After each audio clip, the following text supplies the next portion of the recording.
What's up, everybody?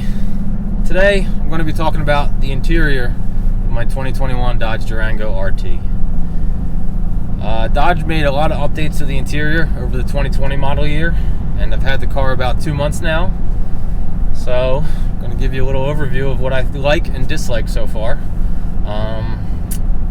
Before I do that, I'm going to go get the car washed though, because we've had snow probably 4 times over the last 4 weeks. The roads are filthy with salt, and therefore the car is dirty as heck. So, stay tuned.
Alright, so the biggest new change is obviously the dashboard. We have this new 10-inch U-connect laid out horizontally, as well as the leather dash portion that bisects the whole area, and then redundant physical controls. The seats are just as comfortable as before, quite nice actually. Driving position similar, so nothing's really changed there. It's really just certain aesthetics.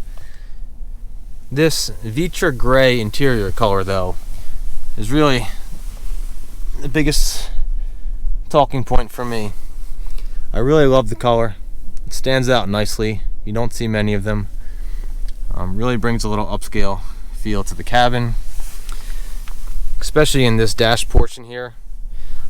With the black interior options, this whole feature kind of gets lost because it's all black above and below. But with this, and I guess even the red, it really stands out. The red obviously isn't for everyone. This is a little more conservative in nature, but it really looks nice. And then you can see the bronze contrast stitching all over the place. I think it lends really well to the overall design, and it looks nice against the black or charcoal leather as well. I will say, of all the YouTube reviews I've seen so far of the new 2021 Durangos, I have not really seen anything that shows this interior. I'm not sure how popular an option it is, or how many they're making, but I suggest trying to find one just to see it for yourself. I know the pictures online don't seem to do it justice. Hopefully this video does help a little bit, but take a look. I know it convinced my wife to spend a little more for me to get the tow and go package that I wanted, just because she fell in love with the interior color. So the U-connect itself is great. It's not slow. Haven't experienced any odd issues like I've heard some people say they have.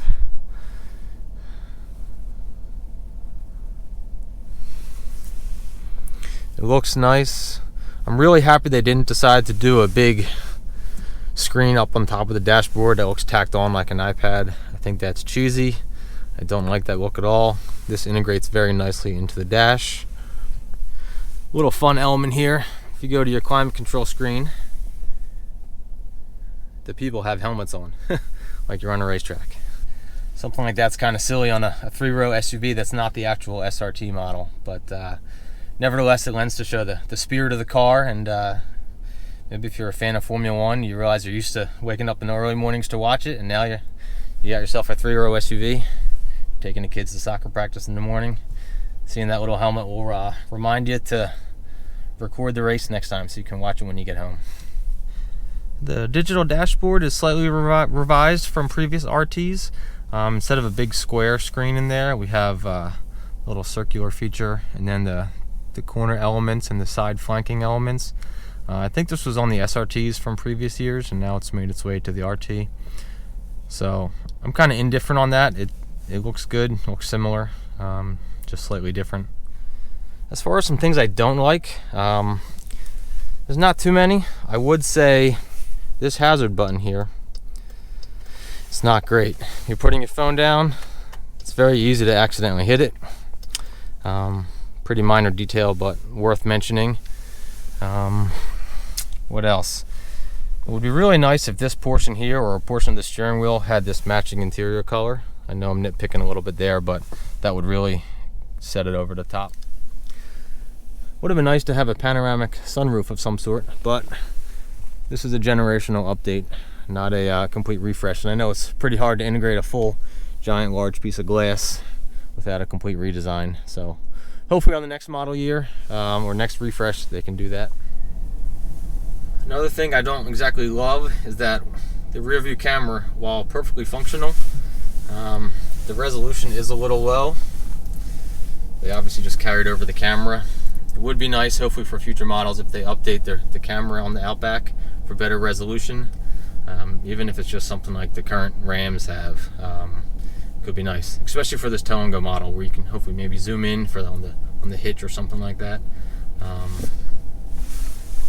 Something worth noting.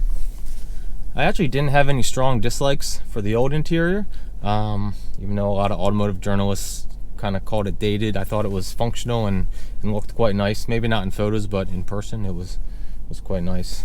This really improves the overall look and feel, though, and it's really just a much nicer, a little more upscale place to be. Alright guys, well, thanks for watching. Hope the video sounded and looked good. I know I got some new options on my GoPro here for audio, so I'm pretty excited to see how it sounds. But as always, thanks for watching. Anybody wants to consider subscribing, I'd appreciate it.